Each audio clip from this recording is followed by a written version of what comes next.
Selama puluhan tahun, dunia mengukur pertumbuhan ekonomi hanya melalui perkembangan PDB atau Produk Domestik Bruto tanpa memperhatikan aspek lain seperti kesejahteraan, kualitas lingkungan hidup, dan keadilan sosial. Namun saat ini, sudah muncul banyak gerakan global untuk mendorong terlaksananya pertumbuhan ekonomi yang menyeluruh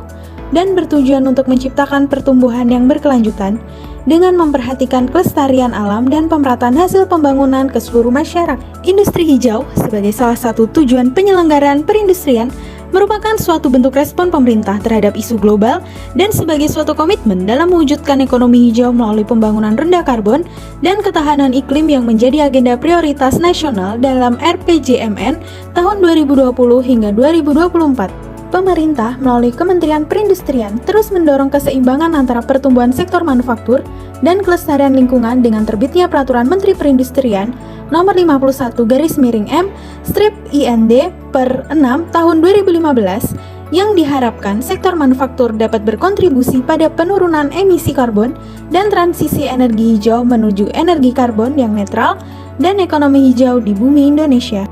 Industri hijau merupakan perusahaan manufaktur yang dalam proses produksinya mengutamakan upaya efisiensi dan efektivitas penggunaan sumber daya secara berkelanjutan sejalan dengan program Making Indonesia 4.0.